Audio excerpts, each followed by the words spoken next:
wabarakatuh. Waalaikumsalam warahmatullahi wabarakatuh. Waalaikumsalam warahmatullahi wabarakatuh.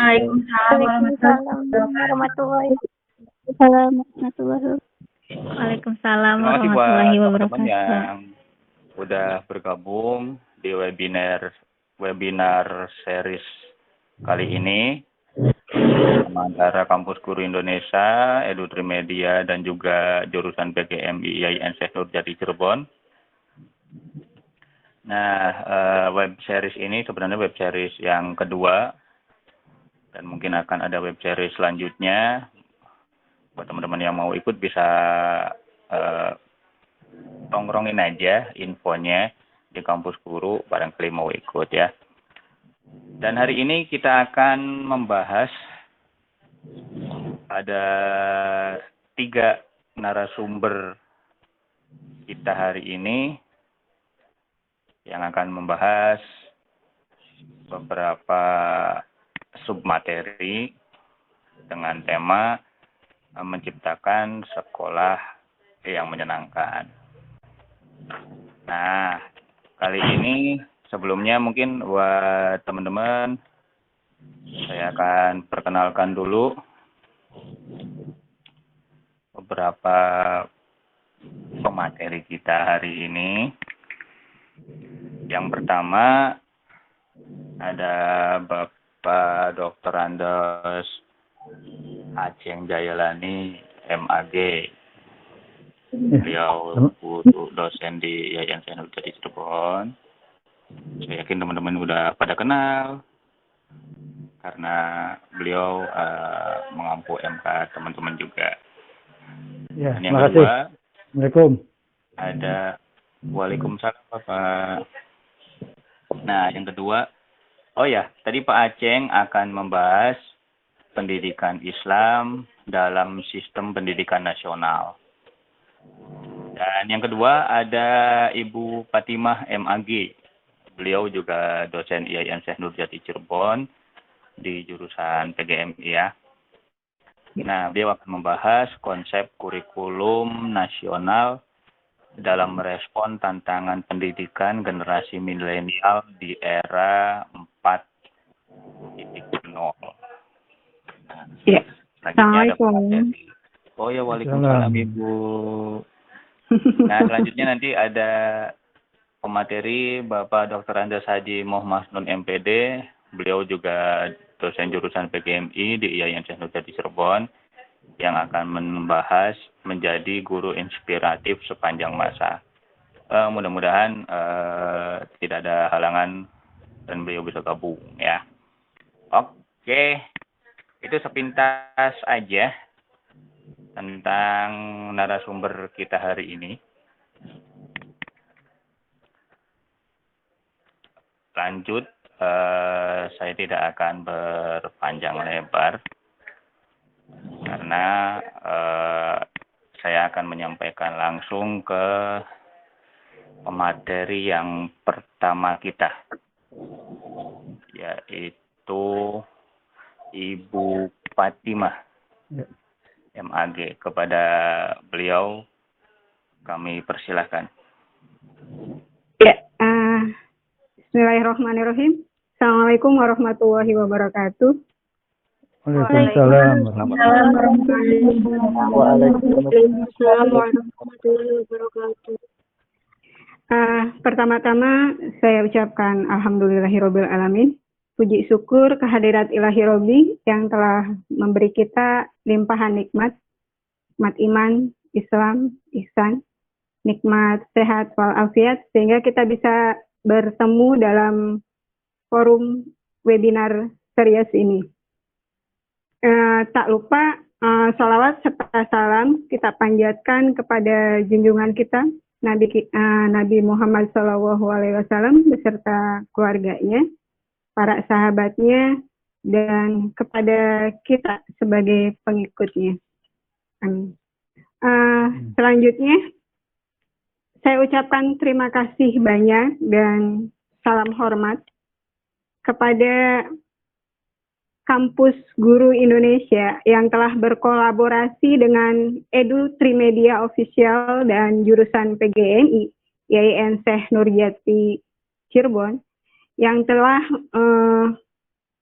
memberi kesempatan kepada kami untuk berbagi dalam forum webinar series ini.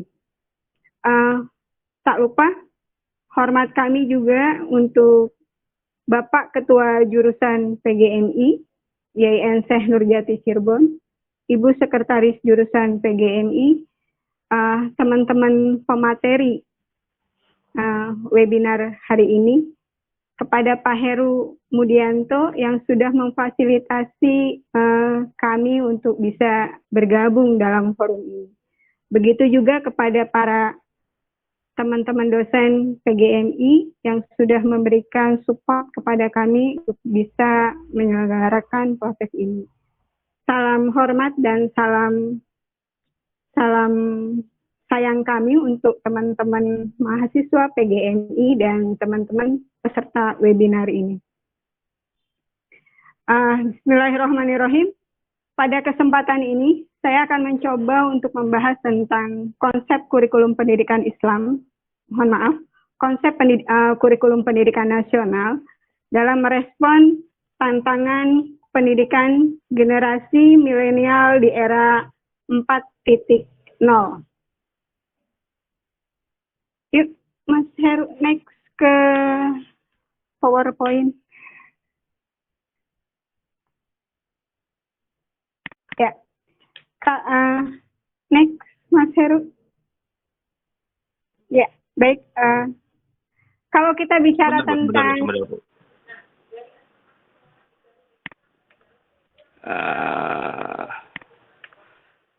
angka menunggu delay ternyata. Nggak apa-apa. Sambil berproses Sudah terlihat kan, Bu? Belum. Sambil berproses. Kalau kita bicara tentang milenial, ini kita sangat berkaitan sekali dengan istilah milenium. Abad milenium. Abad milenium adalah abad yang perhitungannya kita bisa mulai dari abad ke-20. Sehingga generasinya juga disebut dengan generasi milenial. Ya, sudah terlihat. Halo, Ibu, mohon maaf, ini sudah terlihat ya? Sudah. Ya, kita masuk ke slide kedua, Pak. Oke, sebentar. Oke, saya besarkan.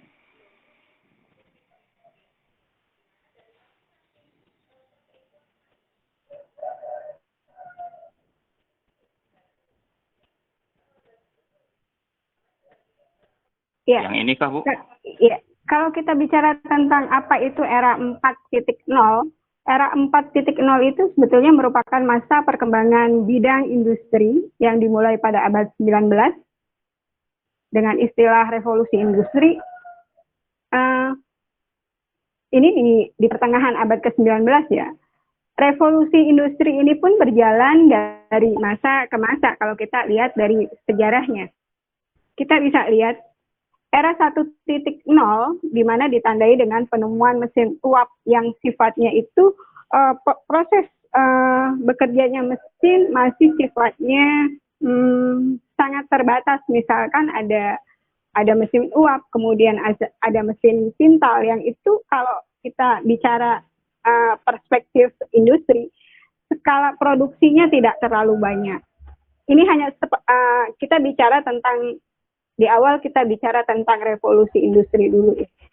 Tapi ini sifatnya sekali lagi hanya sifatnya pengenalan, tidak untuk kemudian kita akan bahas lebih dalam pada ruang revolusi industrinya. Kita lebih banyak nanti bahas tentang kurikulumnya. Ini hanya kita step tahapan-tahapan kita masuk ke era 4.0. Berikutnya kita masuk ke era 2.0 di mana proses ini ditandai dengan penemuan mesin produksi yang skalanya itu lebih besar. Ini kita bisa lihat dalam mesin-mesin produksi yang sudah masuk di ranah pabrik, industri pabrik. Kalau kita melihat di era 2.0. kemudian kita masuk ke era 3.0. Era 3.0 ini dimulai dengan munculnya era komputerisasi dalam kehidupan kita. Setelah proses ini tahun berapa ya? Tahun 1980-an mungkin ya. 80-an apa 90-an ketika saya saya Pak Aceng proses menempuh pendidikan S1 Pak. Itu era 3.0 di mana era komputerisasi itu masuk dalam kehidupan kita. Kemudian perkembangan itu semakin cepat terasa adanya era 4.0 yang dimulai atau ditandai dengan maraknya penggunaan teknologi komputerisasi dan informasi komunikasi yang berbasis internet yang sekarang kita rasakan hari ini. Begitu banyak dan kencangnya arus informasi yang masuk ke kita. Begitu juga dengan penggunaan teknologi, sehingga di era 4.0 ini menjadi tantangan yang sangat besar sekali bagi kita dalam berkehidupan. Ini punya implikasi pada tataran dunia pendidikan tentunya. Apalagi sekarang proses COVID itu kan kita terasa sekali bahwa kita harus memang menggunakan sudah masuk di era 4.0. Itu ya. Bapak masuk enggak? Ini pengenalan step by step dari proses revolusi industri.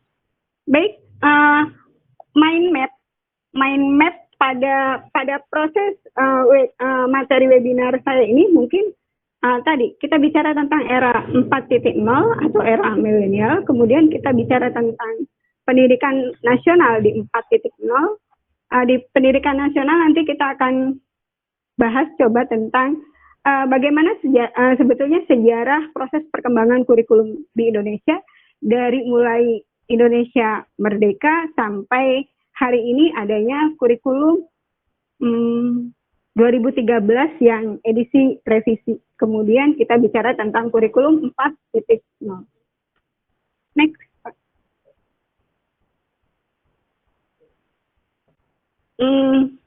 Ya. Kalau kita bicara tentang tantangan dan kebutuhan pendidikan 4.0, itu memang ada beberapa hal yang harus kita harus kita punya titik tekan yang lebih, karena memang kita harus menguasai beberapa hal yang itu harus menjadi menjadi sebuah kompetensi yang harus kita miliki, karena itu menjadi tantangan kita. Biar kita agar kita punya punya daya saing, kita bisa eksis di era ini.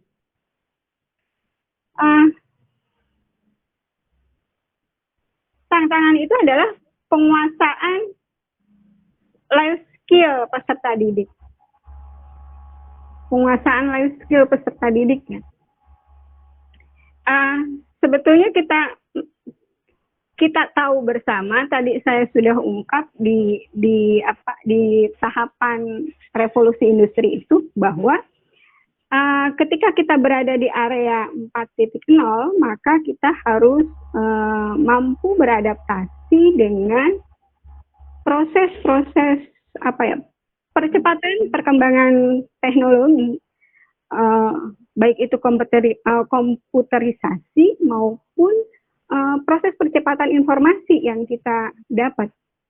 Itu kan ketika kita menggunakan media itu berapa banyak data yang selalu update, kemudian berapa banyak informasi yang bisa kita akses, dan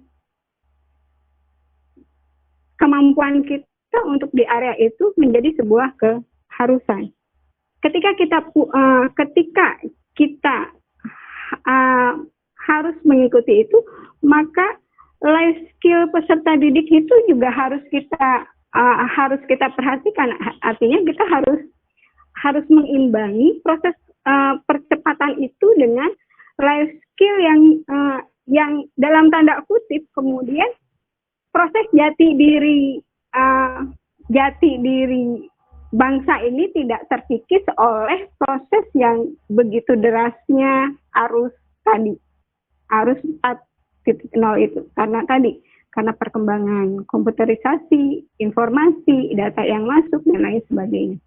Itu yang kemudian bagaimana kita bisa membuat menjadi PR bersama terutama bagi para pendidik atau calon pendidik adalah menguatkan life skill peserta didik dalam rangka kita tidak tergerus jati diri kita itu oleh perkembangan yang cukup pesat tadi.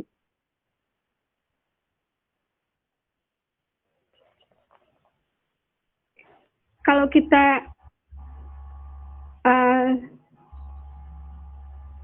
kita bicara dekade terakhir, memang kita sudah memang hari ini kita sudah memasuki fase ke tahapan 4.0 dengan perubahan fase yang memberi perbedaan artikulasi pada sisi-sisi kegunaannya. Contohnya misalkan, contohnya tadi 1.0 hanya bertumpu pada mesin industri yang hanya produksi terbatas, kemudian pada fase 2.0 bertumpu pada penggunaan mesin produksi yang skalanya adalah skala pabrik. Kemudian pada fase 2.0 itu kan sifatnya massal ya, karena ada integrasi dengan quality control, standarisasi. Kalau kita bicara pabrik kan pasti ada quality control, ada standarisasi, dan produksinya adalah produksi massal. Kemudian pada fase 3.0 kita pada tahap keseragaman secara massal yang bertumpu pada integrasi komputerisasi. Itu saat-saat saya kuliah S1 ya. Kemudian pada fase sekarang 4.0 menghadirkan digitalisasi dan otomatisasi perpaduan antara internet dan manufaktur tentunya. Tadi sudah saya jelaskan. Kemudian kalau kita bicara analisis kebutuhan pendidikan pada generasi milenial 4.0, banyak tantangan yang dihadapi oleh guru. Salah satunya tadi penguasaan life skill peserta didik.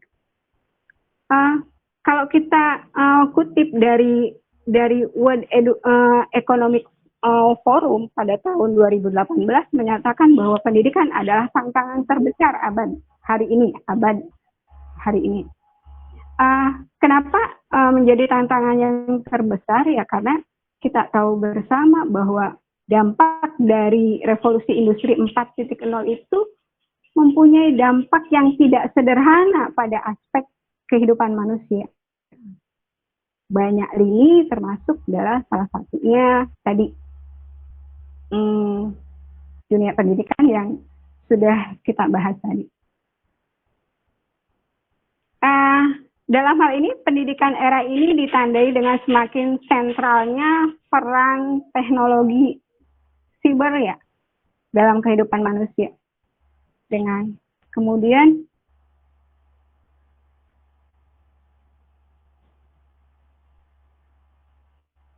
kita juga ditantang untuk bagaimana seorang guru mampu menanamkan nilai dan moral dalam hal ini adalah jati diri bangsa. Kemudian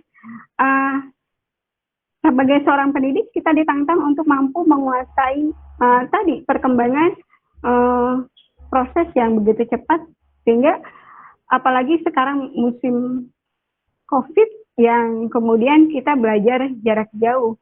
Pembelajaran jarak jauh menjadi salah satu alternatif solusi pada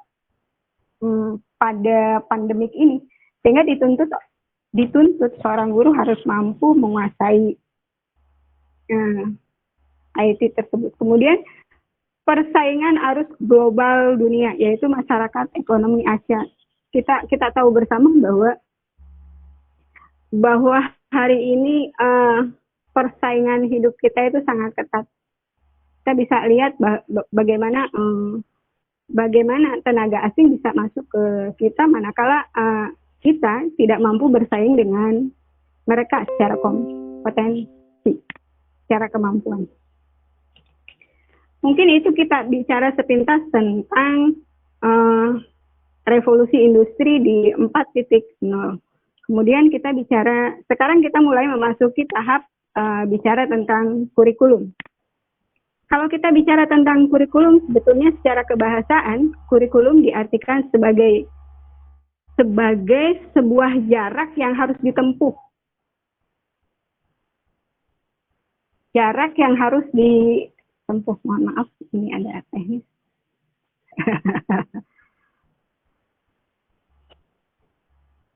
Jarak yang harus ditempuh. Sebetulnya kalau kita bicara sejarah kurikulum itu berawal dari dunia olahraga, yang berarti yang berasal dari bahasa Yunani ya, kurere.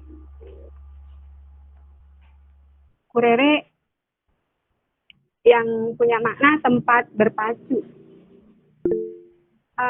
Kemudian kenapa kita menarik dari dunia olahraga ke dunia pendidikan? Karena waktu itu tempat berpacu dalam artian dunia olahraga.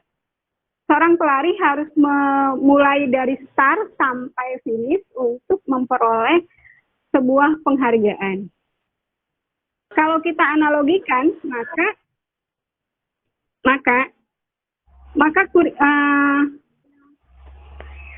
maka bagaimana seorang siswa atau pelajar, subjek dalam hal ini subjek pendidikan harus menempuh dari proses awal yang kita proses input awal dia masuk, kemudian sampai pada akhir program pembelajaran yang nantinya akan memperoleh penghargaan. Kalau dalam proses pendidikan, penghargaan ini berupa ijazah. Itu mencoba kita mengkorelasikan antara dunia dunia olahraga ke dunia pendidikan. Kalau kita menarik benang antara kurikulum di dunia kurere di dunia olahraga dengan kita mengadopsi kata kurere ke dalam kurikulum di dunia pendidikan. Sebentar Ibu, mohon maaf. Ya. Ini ya teman-teman yang lain PPT-nya bisa terlihatkah PowerPoint-nya? Tidak, Pak. Bisa, Pak. Bisa, Pak. Bisa ya? Bisa. Oke. Karena tadi ada yang inbox chat katanya PPT-nya nggak bisa dilihat. Silakan Ibu, mohon maaf.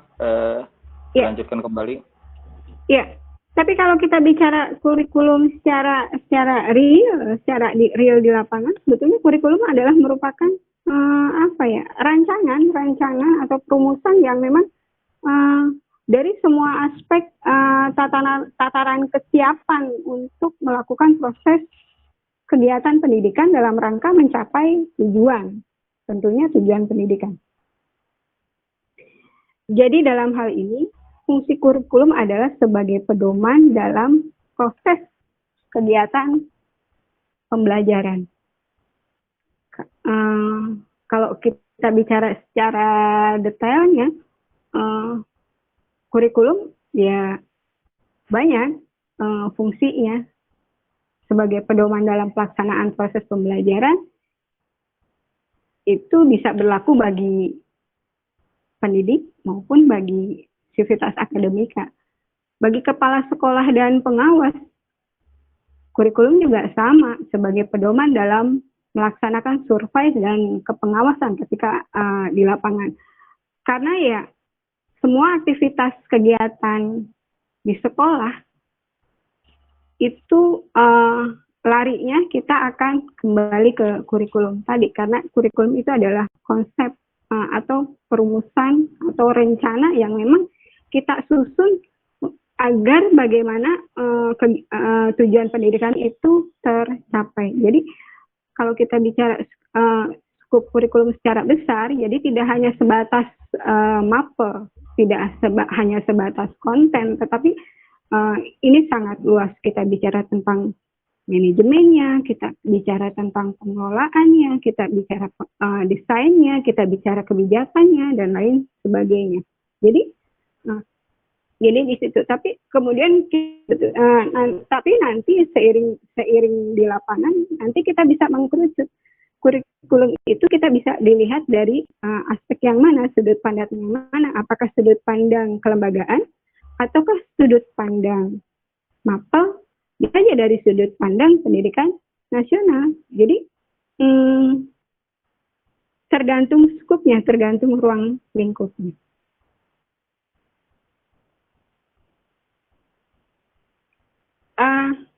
Kalau kita bicara fungsi kurikulum berkaitan dengan peserta didik atau siswa, maka sebetulnya ada beberapa fungsi ya. Di antaranya adalah fungsi penyesuaian. Fungsi penyesuaian itu bagaimana kurikulum mampu mempersiapkan peserta didik untuk mampu menyesuaikan dirinya dengan lingkungannya, baik lingkungan fisik maupun lingkungan sosial. Begitu juga kalau kita lihat dari konten, misalkan bagaimana konten di kurikulum itu mampu menyesuaikan diri dengan apa yang terjadi di masyarakat hari ini, sehingga sifatnya tidak lagi tekstual, tetapi sifatnya kontekstual. Jadi pembelajarannya harus disesuaikan dengan kebutuhan hari ini. Begitu juga kalau kita bicara tentang perspektif ke depan, karena sebuah proses pendidikan yang baik harus punya prediksi ke depan harus seperti apa. Itu harus kita persiapkan di kurikulum itu, bahwa peserta didiknya ketika sudah selesai atau ketika sudah lulus dari lembaga tersebut harus mampu menyesuaikan diri dengan tantangan yang akan dihadapinya, dan itu menjadi kewajiban kita sebagai pendidik. Kemudian fungsi integrasi, yaitu fungsi untuk bagaimana kurikulum itu mampu menghasilkan pribadi yang utuh. Kita tahu bahwa dalam proses pendidikan, bahwa dalam diri kita, dalam peserta didik kita itu, dalam proses pendidikan tidak hanya sifatnya transfer of knowledge, tidak, tetapi bagaimana membentuk kepribadian. Kalau kita bicara tentang kepribadian, maka sasaran atau bidikan dari proses pendidikan tidak hanya aspek kognitif semata atau transfer pengetahuan semata, tetapi ada beberapa aspek, yaitu aspek kognitif, aspek psikomotor. Jadi, 3 aspek ini harus kita kembangkan secara maksimal dan menyatu dalam artian menyatu integral dalam kepribadian seseorang. Jadi tidak terkotak-kotak, ini ruang kognitif, ini ruang afektif, ini ruang psikomotor, tidak. Kalau kita di proses pendidikan yang kita lakukan sifatnya terkotak-kotak, maka akan terjadi ketimpangan. Satu sisi, mohon maaf, misalkan peserta didik itu sangat baik dalam penguasaan pengetahuan secara kognitif, tetapi lemah di serapan nilai atau afektif dan psikomotor. Ini yang tidak kita kehendaki. Yang kita kehendaki adalah bagaimana ketiga aspek yang ada di peserta didik itu menyatu menjadi satu kesatuan. Maka disinilah bagaimana peran guru untuk menyatukan itu. Tentunya bisa lewat strategi pembelajaran, pendekatannya, kemudian bisa menjadi bagaimana kita mendesain proses pembelajaran itu sendiri. Sekali lagi, ini menjadi PR bersama, sehingga diharapkan ketika proses ini maka kurikulum yang kita desain juga baik, dalam artian mencakup hal itu, dan memang sejatinya mencakup hal itu. Kalau kita bicara seperti ini, ya tidak hanya guru yang terlibat, tetapi juga kepala sekolah sebagai pemegang kebijakan, bagaimana mendesain, memanage lembaganya menjadi lembaga yang humanis, yang memberi ruang terjadinya pribadi-pribadi yang utuh, tidak split, tidak terpatah-patah dengan tadi pengkotak-kotakan tadi. Kemudian dalam kurikulum juga sejatinya memberi ruang untuk untuk proses diferensiasi, bahwa kita tahu bahwa peserta didik kita itu kan makhluk yang sangat sempurna, dengan kesempurnaannya masing-masing, dengan keunikannya masing-masing, dengan kelebihannya masing-masing, karena Allah menciptakan manusia itu dalam keadaan yang sesempurna mungkin dan memiliki potensi kelebihannya masing-masing. Sehingga perbedaan yang ada di individu itu dalam sebuah kurikulum yang baik, sejatinya dalam kurikulum itu memberikan layanan bagi perbedaan individu itu. Kita tahu bahwa bakatnya berbeda, latar belakang sosial kehidupannya berbeda, sosial ekonomi, sosial budaya, mungkin di masing-masing peserta didik berbeda. Kemudian belum lagi kita bicara tentang perbedaan kecerdasannya. Kita sudah bahas mungkin ada beberapa ruang multiple intelligence. Ya, kita sudah bahas. Ada yang kinestetik, ada yang logis matematik, ada yang verbal dan lain sebagainya. Kita tidak bahas di situ.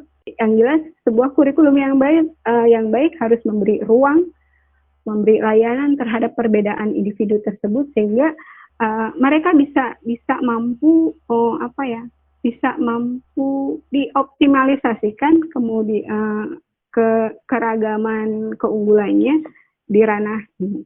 Kemudian kalau kita bicara kurikulum dari perspektif peserta didik, kurikulum berfungsi untuk persiapan, dalam artian kita mencoba untuk mempersiapkan peserta didik untuk bisa mampu melanjutkan ke jenjang berikutnya, untuk bisa mampu hidup di masyarakat, yaitu. Kemudian berikutnya adalah fungsi pemilihan. Kalau kita bicara tentang fungsi pemilihan, kita tahu bahwa bakat, minat, kecerdasan peserta didik itu beragam. Dalam proses pencarian jati diri, peserta didik harus kita dampingi, harus kita bimbing. Sebuah program kurikulum yang baik, sebaiknya memang kita punya program-program pemilihan pada proses belajarnya. Kalau kita bicara hal ini kita bisa kaitkan dengan kurikulum Merdeka Belajar ya, yang sifatnya peserta didik bisa belajar dimanapun, tapi tentunya dengan koridor standar yang sudah ada, jadi tidak liar sifatnya. Kemudian fungsi diagnostik. Sebetulnya fungsi diagnostik juga hampir sama sih dengan yang tadi. Bagaimana kita memahami sebuah kurikulum yang baik memberi ruang untuk kita bisa memahami dan menerima kekuatan dan kelemahan yang dimiliki oleh peserta didik, sehingga scope, materi, kemudian area waktu yang didesain dalam sebuah rumusan kurikulum itu ada ruang-ruang untuk itu gitu, memberi ruang untuk proses itu. Jadi ketika kita mendesain strategi pembelajarannya apa ya, waktunya berapa ya, materinya apa ya, tujuannya apa, tidak lepas dari fungsi-fungsi tadi itu agar bagaimana itu ada ruang gitu, ada ruang di area itu. Ada ruang di area itu. Itu ya, kalau kita bicara sebetulnya kurikulum itu untuk apa sih? Kalau dilihat dari perspektif peserta didik.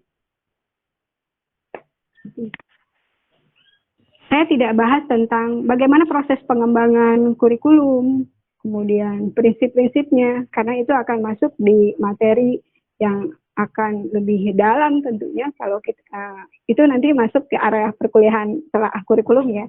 Karena hari ini kita tidak bicara tentang perkuliahan telah kurikulum, maka saya batasi hanya bicara di sini.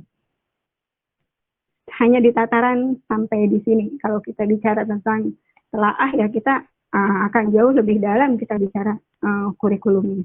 bagaimana perumusan konten, bagaimana perumusan tujuan dan lain sebagainya. Karena waktu kita terbatas. Ya. Kita coba bicara sedikit tentang sejarah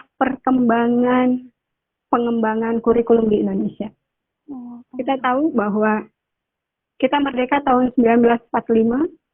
Kemudian di masa-masa itu tentunya ketika masa sebelum merdeka kita juga mengalami proses pendidikan. Tentunya proses pendidikannya disesuaikan dengan kondisi kepentingan penjajah saat itu. Ketika tahun 45 kita merdeka, maka kemudian tentunya kita punya desain pendidikan sendiri. Kita memulai memasuki kurikulum itu pada tahun 1947 dengan istilah rencana pembelajaran. Saya agak cepat aja karena harus berbagi waktu. Mohon maaf aja. Karena harus Saya berbagi bisa 10 waktu. menit, bisa 10 menit aja nanti saya. Lanjutkan. Ya, di tahun 1947 kita kenal dengan kurikulum yang waktu itu dengan istilah rencana pembelajaran. Kalau kita bicara secara teknis, sebetulnya kurikulum ini baru bisa kita laksanakan pada tahun 1950. Kenapa tahun 1950 baru kita bisa ini? Karena atmosfer bagaimana kita merdeka, bagaimana kita mempertahankan kemerdekaan itu masih sangat kental sekali. Sehingga sehingga kita masih di konsentrasi kita masih di area itu. Walaupun ya proses, apakah kemudian ketika kita masih di area itu proses pendidikan tidak ada di kita? Tetap ada berjalan. Kemudian kita proses yang sudah dilaksanakan oleh proses penjajahan dengan sistem pendidikan versi penjajah. Kemudian kan kita benahi sedikit-sedikit, demi sedikit.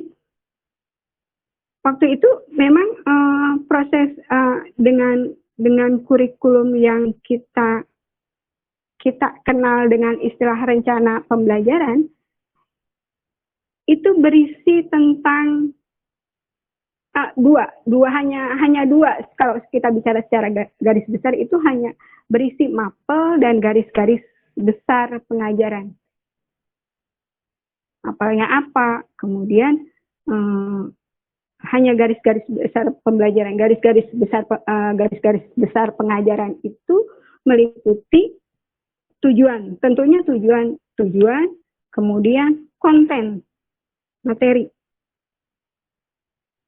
Yang kalau kita bicara materi, konten, tujuan, itu lebih pada penciptaan karakter manusia yang berdaulat, bermartabat. Jadi konteksnya disesuaikan dengan kondisi saat itu. Kita baru merdeka, bagaimana kita menciptakan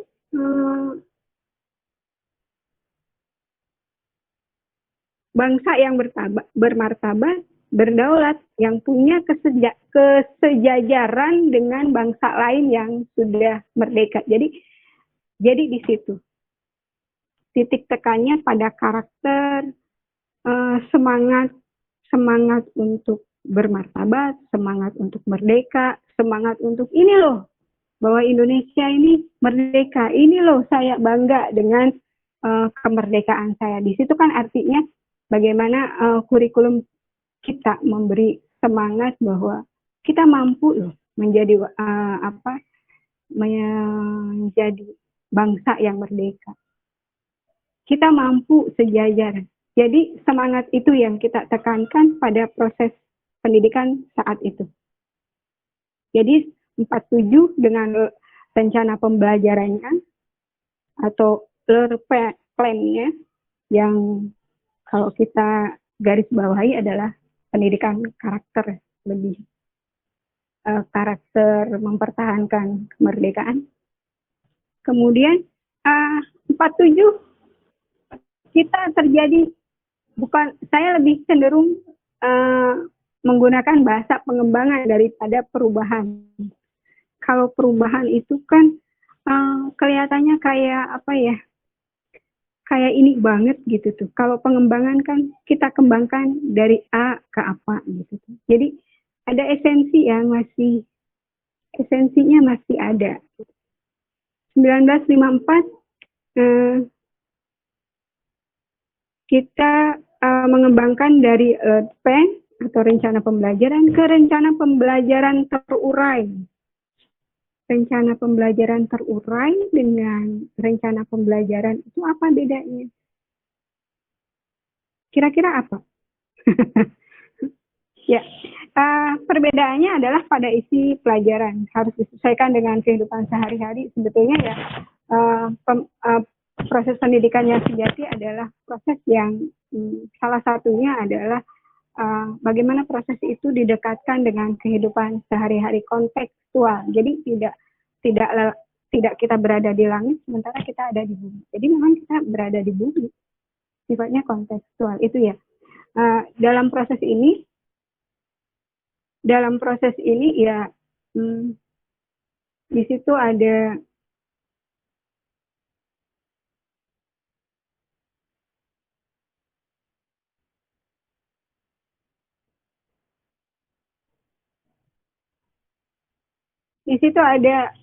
bagaimana kita misalkan ya, saya ambil contoh, misalkan setelah lulus sekolah rendah atau SR, dulu itu kan namanya istilah SD.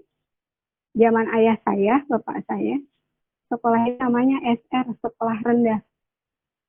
Sekolah rendah, kemudian baru melanjutkan ke SMP. Bagi yang tidak bisa melanjutkan ke SMP, biasanya di situ di masyarakat itu ada yang namanya kelas masyarakat, yang merupakan kelas pembelajaran untuk masyarakat yang memang tidak mampu melanjutkan ke tahap SMP. Itu biasanya mengajarkan tentang keterampilan hidup. Keterampilan itu bertani, pertanian, pertukangan, perikanan. Sehingga harapannya ketika mereka selesai itu, peserta didik saya dari kelas masyarakat ini bisa langsung kasihkan dalam kehidupan sehari-hari. Nah, kalau bahasa sekarang bisa langsung kerja lah, bisa langsung mungkin bahasa periode kapan ya, saya lupa ya, adanya link and match ya. Seperti itu. Jadi kita sebetulnya sudah mengenal link and match itu pada tahun 1954, tapi dalam konteks yang sangat sederhana. Okay. Kemudian 54 terjadi pengembangan lagi pada 1964. 1964 ini kita kenal dengan istilah Pancawardhana. Di kurikulum di pokok, halo? Bukan Pancawardhana, bukan? Betul. Ini tepat sekali ya. Kebetulan ayah saya namanya Pak Wardono. Kebetulan yang 1964 itu kita kenal di dunia pendidikan itu adalah ada istilah Pancawardhana. Jadi beda A sama O aja Pak dikit. Orang Jawa jadi Wardono gitu ya. Iya, betul Pak, saya orang Jawa banget. Ya. Jadi teman-teman tahu ya nama ayah saya itu Pak Wardono. Makanya di email saya menggunakan nama ayah saya. Karena ayah saya itu kan nggak pernah lepas ya. Beda dengan yang lain. Siapa yang lain? Ayahnya anak-anak bisa lepas gitu maksudnya. Oke, Bapak, kita kembali ke laptop. Silakan. Oke, intermezzo dikit ya, biar kita nggak tegang-tegang amat gitu. Karena memang konten hari ini lumayan padat sebetulnya. Karena memang saya mendesainnya tadinya untuk itu ya. Oke, pengembangan ke kurikulum 1964. Kalau kita bicara kurikulum 1964, kita itu ingat dengan istilah Pancawardhana.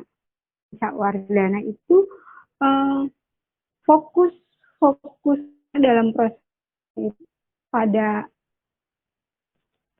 ini ya, pada pengembangan moral, 2 pada kecerdasan, 3 pada emosional, 4 pada keterampilan, dan 5 pada jasmani. 5 kan? 1 pada pengembangan moral, 2 kecerdasan, 4 emosional, kemudian 3 emosional, 4 keterampilan, dan 5 jasmani. Atau istilah lainnya kita bisa gunakan dengan pengembangan daya cipta, rasa, karsa, karya, dan moral. Istilah lainnya. Jadi pengembangan daya cipta, rasa, karsa, karya, dan moral. Itu yang ada di 1964. Bentar, ada teknis. Mas, capek. Oke.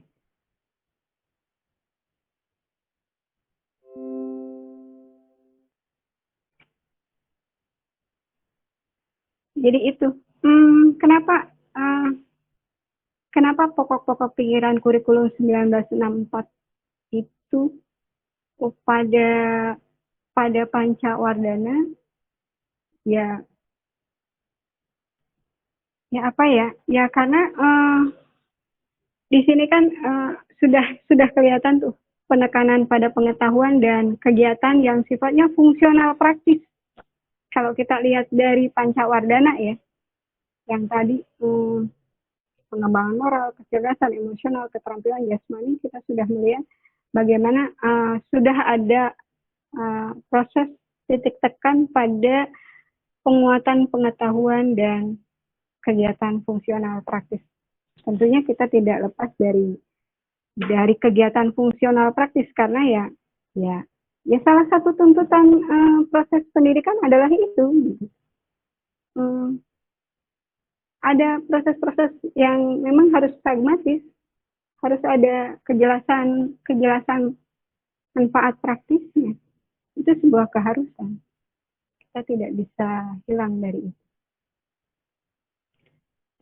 Agak cepat di kurikulum 9, kemudian berlanjut ke kurikulum 1968 dari 64 ke 1968. Nah, di 1968 itu dari 64 1966 itu sebetulnya lebih pada isu politik ya. Kalau kita ada masih ingat sejarah bangsa, apa yang terjadi antara kurun waktu 64 ke 68, teman-teman mahasiswa masih ingat ada sejarah apa itu yang lumayan fenomenal? Ya, ada yang masih ingat? 30 SPKI itu ya, pergeseran antara orde lama dan orde baru. Jadi nuansanya lebih nuansa politik. 1964 itu kita masih berada di area orde lama. Kemudian kita terjadi di 65 ya, di 30 SPKI. Kemudian kita memasuki era baru, era orde baru. Kemungkinan Pak Harto, dulu adalah kepemimpinan Pak Karno, maka kemudian kurikulum juga tadi ya, dunia pendidikan itu kan tidak bisa lepas dari dunia politik, ekonomi, sosial itu ya itu yang mewarnai kurikulum, karena ya kurikulum tadi, kurikulum itu dinamis ya, tidak statis ya. Kurikulum itu dinamis, mengikuti proses perkembangan yang ada di masyarakat. Jadi, tidak salah. Sesuatu yang sangat wajar ketika kurikulum itu terjadi pengembangan. Karena ya kita hidup di dunia yang memang berkembang. Jadi kalau kurikulum itu statis ya kita mau apa? Proses pendidikan kita ya stagnan di situ, mandek di situ. Proses pendidikan kita mungkin tidak akan bisa mengikuti, menjawab kebutuhan masyarakat kalau kurikulum kita statis. Nanti kita bahas kenapa kemudian kurikulum kita ikut dinamis, tapi kok pendidikan kita nggak maju-maju. Tapi ini agak sesuatu yang dalam tanda kutip kata Mas Heru seksi, tapi dalam tanda kutip harus hati-hati. Mas Heru masih ingat bahasa seksi? Bahasanya terlalu gaul, Bu. Ketika saya bahas ini, Pak Aceh, saya bilang, Mas Heru ini temanya seksi nggak ya? Pak Mas Heru ketawa.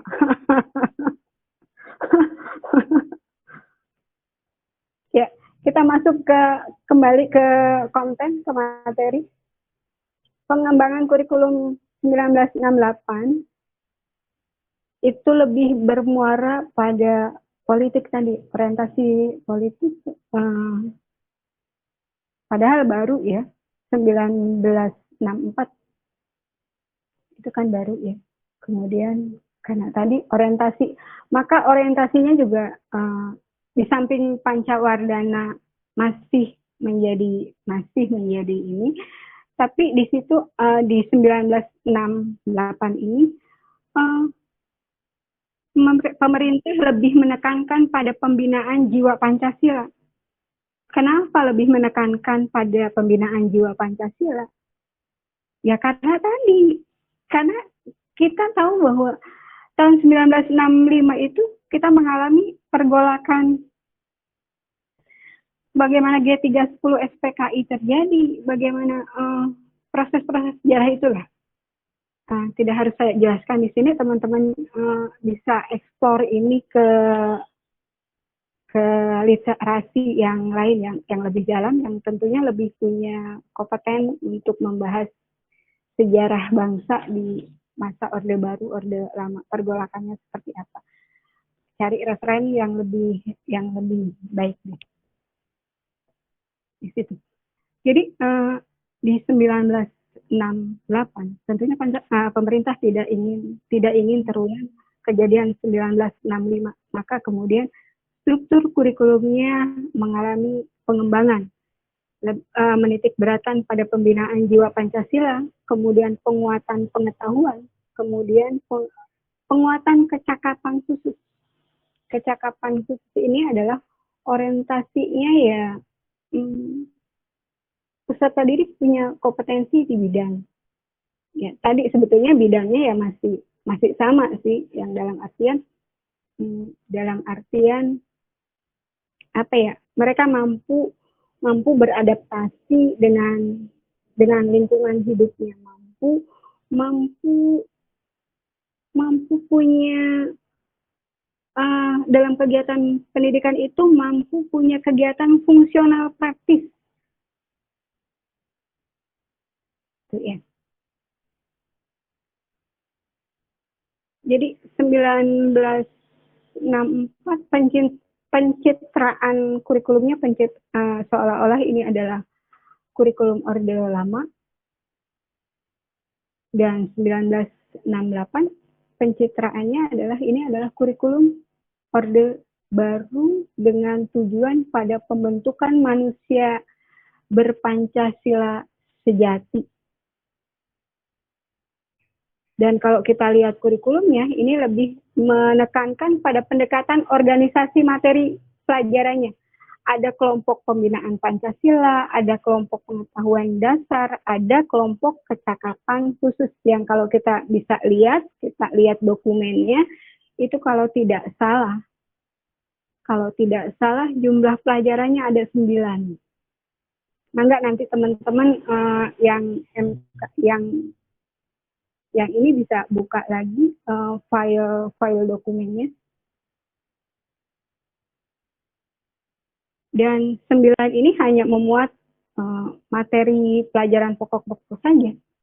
Kita sudah bisa lihat Pancasila tersendiri, pengetahuan dasar, ada matematika, ada bahasa Indonesia, ada IPA.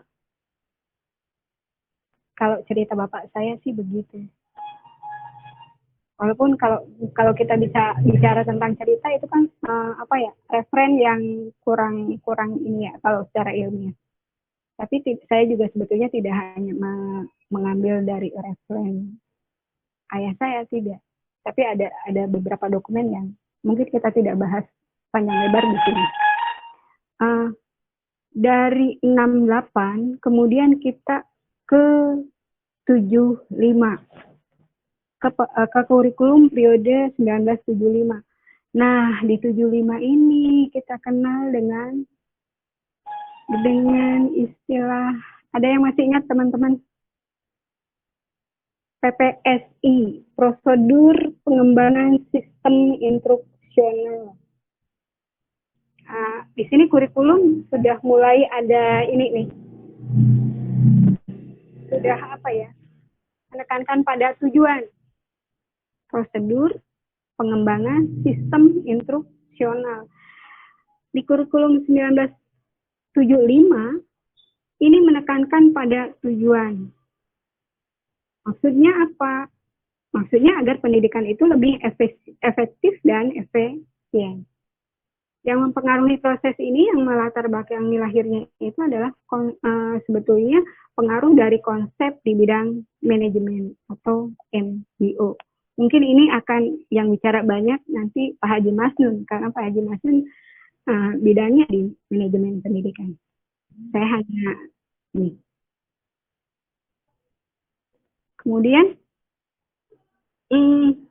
pengembangan PPSI, prosedur pengembangan sistem instruksional itu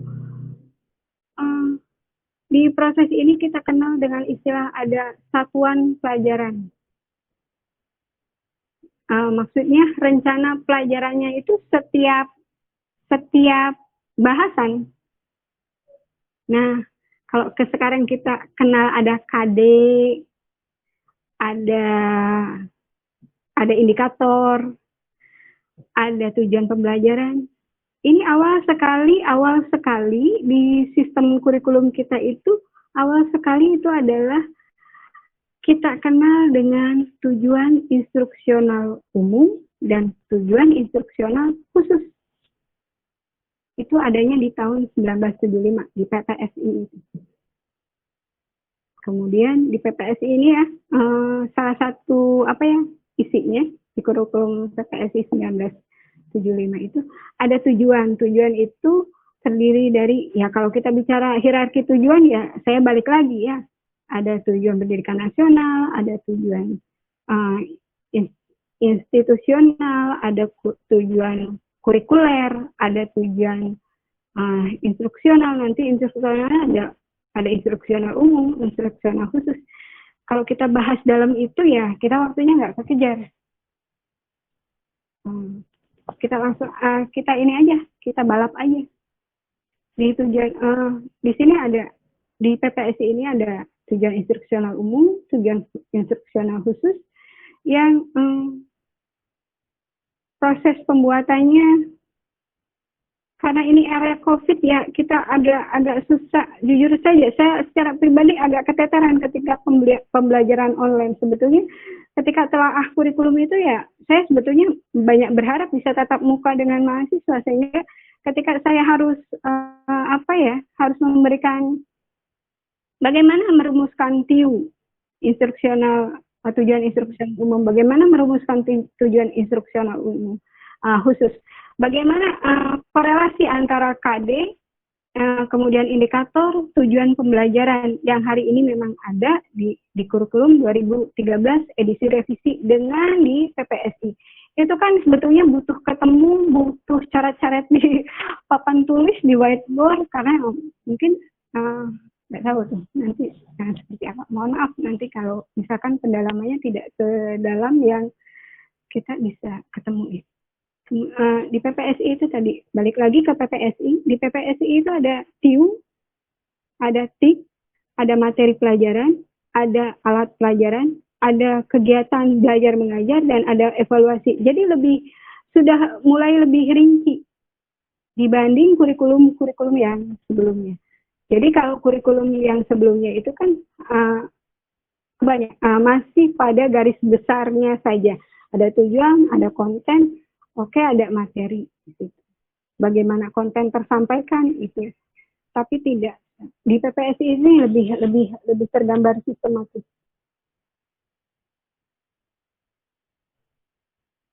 Dan di PPSI itu guru harus sudah mulai terampil menuliskan rincian apa yang akan dicapai dari setiap kegiatan pembelajarannya. Jadi di PPSI ini sudah mulai itu. Bahwa guru hari ini ngajar apa, ngajar punya targetan apa, harus seperti apa. Sebetulnya kita sudah bagus dimulai 75 itu. Dan sebetulnya memang kita sudah bagus kok dari dulu. Terbukti dengan Malaysia itu belajar banyak dengan di kita. Tapi dengan berbagai hal ya harus kita terima. Dari 1975 kemudian kita udah mulai saya sekolah nih. Sebetulnya 75 juga saya udah sekolah belum ya? Pak Aceh 1975 udah sekolah belum? Masih SD. Masih SD saya. Ya, berarti udah masuk di PPS ini Pak Aceh ketika SD. 1984. Ini sudah masuk kita sudah mengusung pada proses skill approach di situ. 1984. Ibu, maaf 10 menit lagi ya, Bu. Wow, saya harus balap ya. Masih banyak banget. Ya, kita masih bicara ini. 1974 kita kenal, Pak Aceh kenal nih, CBSA. CBSA itu cara belajar siswa aktif. Jadi dalam 1984 ini kita memposisikan peserta didik itu sebagai subjek pendidikan. Itu sebetulnya kalau kita mau mendalami pendekatan saintifik ini sudah masuk. Kita sudah mulai masuk di sistem ini, kita sudah mulai masuk di pendekatan saintifik karena di CBSA ini siswa itu sudah diajari untuk mengamati sesuatu, mengelompokkan, mendiskusikan hingga melaporkan. Konsep yang sangat baik di CBSA, saya lihat di konsep CBSA itu sebetulnya sangat baik karena tadi proses pendekatan saintifik yang kita gembur-gemburkan hari ini sudah kita lakukan sebetulnya ketika 75 dengan CBSA-nya. Di konsep yang bagus, kemudian di tataran implementasi di sekolah-sekolah uji coba menghasilkan hasil yang bagus. Tapi ketika kita implementasi di lapangan, kita banyak mengalami deviasi dan reduksi. Kenapa? Karena ya tadi, lagi-lagi kekurang mampuan kita ketika menafsirkan CBSA di lapangan. Yang terjadi adalah kelas gaduh, ruang ribut, siswa ribut, sehingga nggak tahu benar enggak ini. Cul budak sina anteng, istilah yang kemudian terlontar. Padahal konsepnya sangat baik, sangat disayangkan sekali. Sehingga kemudian terjadilah penolakan terhadap CBSA bermunculan. Padahal secara konsep sangat bagus, tetapi keterbatasan kita ya. Kemudian bukan 75 ya, tapi 84. CBSA itu 84. Kemudian dari 84 kita mengalami pengembangan lagi di tahun 1994. Kurikulum 1994. Yang menjadi ciri khususnya adalah itu sistem catur wulan. Jadi 1 tahun itu ada tiga ujian UAS kali. Bahasa mudahnya sih seperti itu. Jadi 1 tahun itu dibagi menjadi 3 tahapan evaluasi dengan harapan bahwa siswa lebih mudah dalam menyerap pengetahuan. Karena ketika diujikan kan otomatis bebannya lebih sedikit dibanding satu tahun dibagi menjadi 2. Kemudian 19 94. Ya tapi 1994 itu lumayan padat sih kalau kita lihat dari suplemen padat kalau ya, tapi kita nggak punya waktu untuk bahas itu. Belum lagi kita bicara dengan kehadiran suplemen kurikulum 1999 ya, dengan penambahan jumlah materi dan lain sebagainya. Kita agak lari ke 2004 dengan istilah KBK, kurikulum berbasis kompetensi.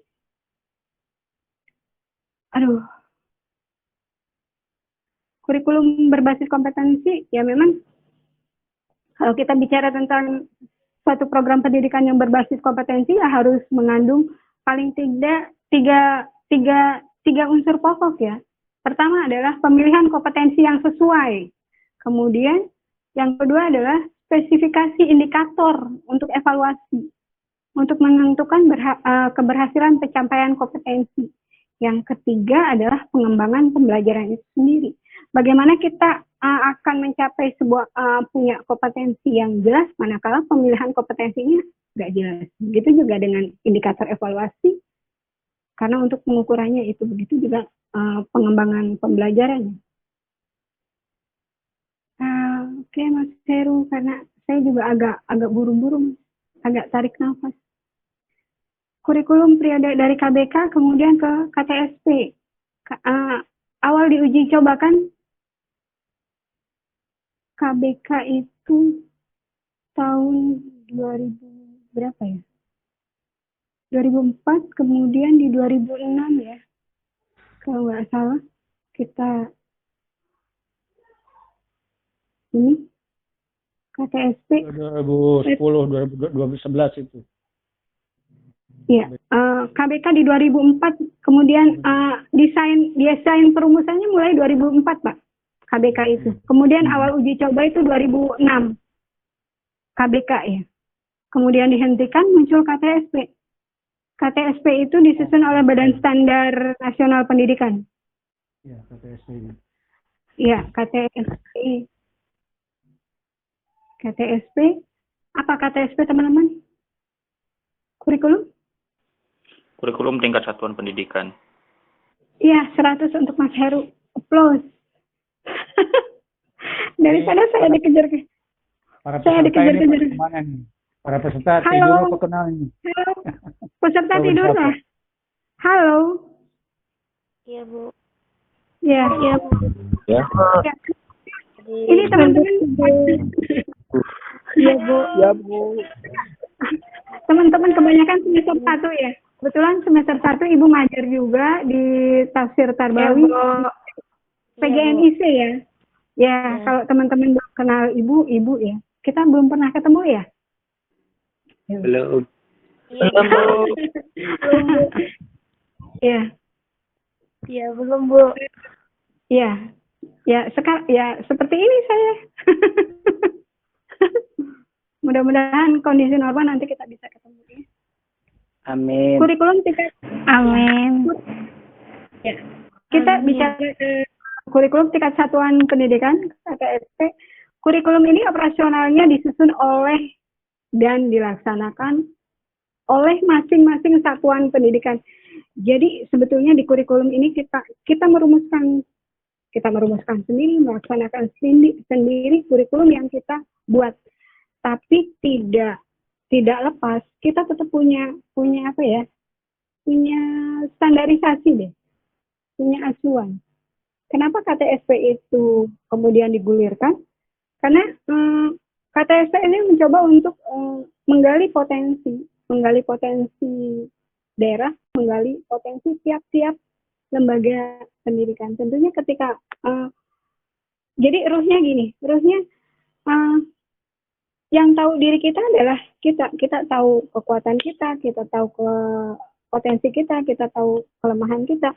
Dengan adanya KTSP, harapannya adalah tiap lembaga pendidikan punya mampu maju karena mampu mengoptimalkan yang ada pada diri. Itu ya pengembangan KTSP itu ya, mencoba untuk menyesuaikan dengan kondisi kondisinya, baik potensi, karakteristik daerah, karakteristik peserta didik, dan lain sebagainya. Jadi harapannya sih ya, kita di situ sebetulnya bagus banget. Jadi ruang kita untuk mengeksplor kekuatan itu bisa gitu. Sehingga sebetulnya ini sangat bagus sekali, sehingga Indonesia sangat kaya sekali. Kaya dengan potensi, kaya dengan keragaman, kaya dengan harapannya ya jati diri bangsa itu muncul. Bangga akan, saya orang Cirebon, saya orang Indramayu, saya orang Majalengka. Dengan kekayaan jati diri daerahnya, kemudian akan mengkristal menjadi jati diri bangsa. Harapannya seperti itu. Tapi karena sesuatu hal, maka kemudian waktu itu sangat kencang sekali arus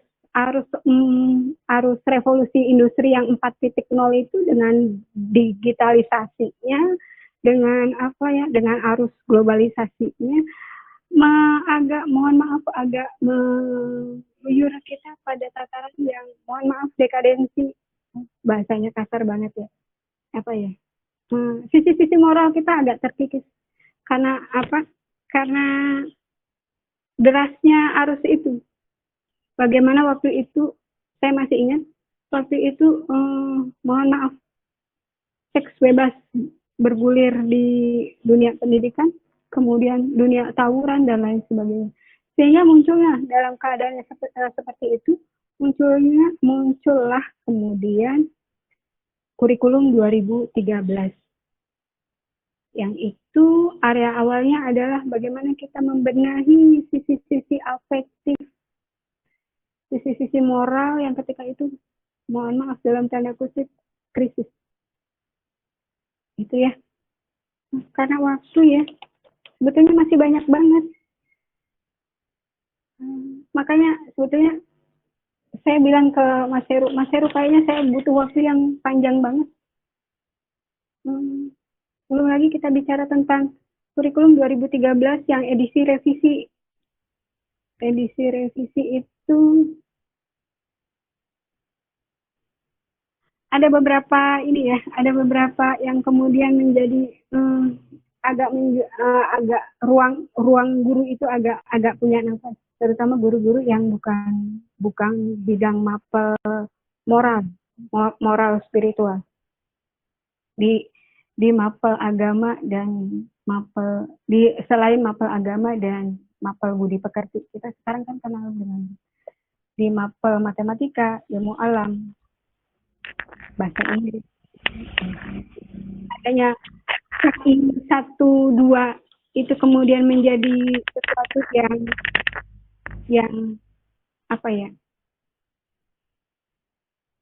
yang tadinya kan menempel di semua mapel. Ya sebetulnya proses pendidikan ya menempel, semuanya ada. Semuanya harus menyentuh pada ranah aspek spiritual dan aspek sosial. Dimanapun kita ngajar apapun ya, aspek spiritual, aspek sosial itu harus. Di samping memang aspek kognitif dan aspek psikomotor. Oke, Mas Heru, di edisi revisi ini lebih pada tanggung jawab penilaian pada kompetensi spiritual dan sosial sebetulnya. Kalau saya lihat itu dari 2013 ke 2013 edisi revisi itu pada tanggung jawab penilaian kompetensi spiritual dan sosial, yang kemudian itu menjadi di Kurtilas revisi itu menjadi tanggung jawab guru agama dan budi pekerti. Sehingga ya ini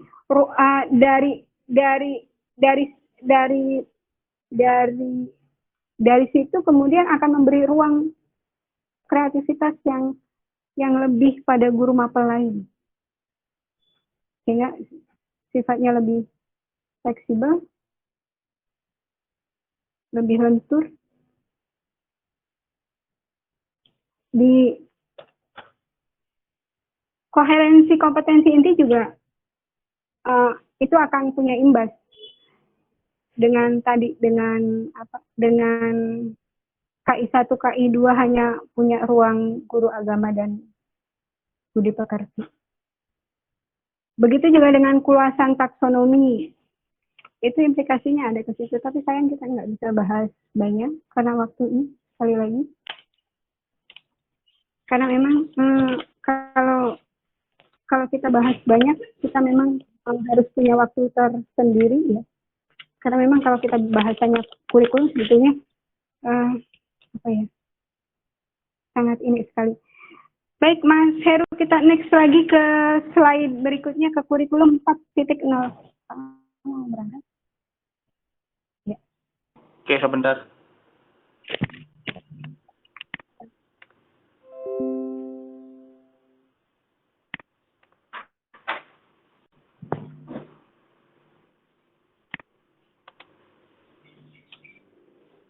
Jadi kalau kita bicara kurikulum di era 4.0 itu sebetulnya kita menghendaki desain kurikulum yang mampu mempersiapkan generasi milenial, ya. Kita sudah bahas tentang generasi milenial yang siap bersaing dengan masyarakat global di tengah-tengah kemajuan teknologi komputerisasi dan komunikasi tadi. Jadi kita sudah tahu kita harus apa, harus seperti apa, harus mempersiapkan diri seperti apa. Sama saja ketika kita kita pandai menulis ya, misalkan. Kita pandai menulis, kita pandai ini. Tetapi ketika kita tidak bisa menggunakan kemajuan teknologi, ketika kita tidak mampu menggunakan teknologi komputerisasi dan komunikasi, sama aja dengan kita orang yang yang tidak bisa menulis karena kita tidak bisa men-share, kita tidak bisa membagikan hasil kita. Begitu juga ketika kita sudah bisa membaca, ketika kita tidak bisa menggunakan IT, hari ini sama aja dengan kita tidak bisa membaca karena kita tidak mampu mengunduh, karena kita tidak mampu mengkomunikasikan. Itu. Jadi areanya bagaimana kurikulum yang ada itu harus mampu menciptakan generasi yang memang harus mampu bersaing di dunia global saat ini, kemajuan teknologi yang begitu pesat. Kemudian di samping itu juga kurikulum harus mampu menjaga moral dan nilai luhur peserta didik sebagai bentuk identitas jati diri bangsa di tengah arus interaksi media sosial yang sangat tidak bisa kita inikan. Ini kan menjadi PR bersama, menjadi PR besar bagaimana kita mampu mempertahankan, menanamkan, menguatkan nilai-nilai luhur, nilai-nilai jati diri, bagaimana kita mentransfer apa sih yang boleh dan tidak, apa sih bagaimana sehingga kita tetap punya jati diri yang baik sebagai bangsa Indonesia, sebagai seorang muslim yang punya koridor. Itu yang harus kita tekankan. Kita kejar-kejaran dengan dengan medsos ya. Dan kita memang harus tantangannya adalah kita harus mampu memedsos secara baik. Dan kita harus menggunakan medsos untuk dakwah kita, untuk proses pendidikan yang kita lakukan. Kalau tidak kita gunakan itu, maka kita akan tergerus oleh itu. Kemudian kurikulum juga harus memberikan ruang yang fleksibel. Kurikulum yang memberikan fleksibilitas dalam proses pelaksanaan yang sesuaikan dengan kondisi dan kebutuhan setiap wilayah dengan prioritas pemerataan pendidikan nasional. Apalagi sekarang era COVID, sudah fleksibelnya memang harus fleksibel. Jangankan era COVID, era normal juga memang harus kurikulum kita harus fleksibel. Karena kita tahu bahwa mutu dunia pendidikan kita itu tidak rata. Mutu pendidikan kita itu heterogen, beragam, beda-beda setiap ini. Jakarta dengan mana ya, itu berbeda. Jakarta dengan pedalaman tentunya berbeda. Cirebon dengan Jakarta juga berbeda. Apalagi dengan pedalaman. Kalau kurikulum kita tidak fleksibel, ya mau apa? Kan nggak bisa. Jadi kurikulumnya harus fleksibel di 4.0. Karena era 4.0 itu kan harusnya ada yang pesat. Kalau pedalaman kan ada pesat. Tapi ya walaupun nanti di pedalaman juga akan tersentuh oleh era 4.0 ini. Kemudian desain kurikulum yang mampu menyajikan kualitas dan mutu pendidikan nasional serta mampu bersaing dalam beberapa dekade ke depan secara berkelanjutan. Ini yang lumayan wow. Jadi kita bicara menyajikan kualitas, bicara tentang mutu. Ya lagi-lagi ya kita tidak bisa lepas dari harus menguasai dan harus ikut terlibat di 4.0 ini dengan pesatnya teknologi. Dan memang sebuah proses pendidikan itu kan di awal sudah saya singgung bahwa kita harus punya perspektif ke depan. Kita mau apa, dunia ini akan apa, akan seperti apa, tantangannya akan seperti apa, dan kita harus mampu menyiapkan ini. Agar kita tidak tertinggal, agar kita tidak dibodohi oleh pihak lain yang punya kompetensi di situ. Jadi kita harus mempersiapkan peserta didik itu punya kompetensi bersaing untuk menciptakan mereka survive hidupnya. Tidak hanya survive, tetapi mampu menjadi tokoh pembaharu yang punya nuansa yang mampu mewarnai secara positif. Kemudian kurikulum yang mampu mendesain regulasi dan kebijakan pemerintah dalam mendukung penguatan mutu pendidikan generasi milenial di era 4.0. Jadi regulasi itu memang ya kebijakan itu kan imbasnya banyak sekali. Ya, banyak sekali imbas dari regulasi, kebijakan, karena di situ kita wilayah strategisnya kan di situ. Oke, sebagai penutup mungkin karena waktu saya juga, mohon maaf ini waktu saya Pak Aceng, saya lebihnya molornya banyak banget. Sebagai penutup, memperingan tugas saya. Kurikulum merupakan sebagai penutup, kurikulum merupakan pedoman pelaksana pendidikan nasional yang memiliki tujuan. Sekali lagi, kurikulum itu yang saya garis bawahi adalah kurikulum itu memiliki tujuan untuk memuliakan serta mencerdaskan kehidupan bangsa ya. Itu ya yang saya garis bawahi. Jadi kurikulum itu yang diingat memiliki tujuan untuk memuliakan serta mencerdaskan kehidupan bangsa. Oleh karena itu, kurikulum yang baik adalah kurikulum yang dinamis, fleksibel, dan mampu menyesuaikan dengan kondisi dan kebutuhan serta tantangan di setiap periode waktu ini. Mohon maaf banyak kekurangan, kontennya juga tidak dalam, kajian analisisnya juga tidak dalam, hanya sempalan-sempalan saja. Sebetulnya memang saya pengen dalam, cuma waktu nggak bisa ini, bisa harian kan kalau sekali lagi mohon maaf banyak kekurangan, banyak kekeliruan, banyak kesalahan dari saya, karena semua itu adalah keterbatasan saya. Terima kasih atas semuanya.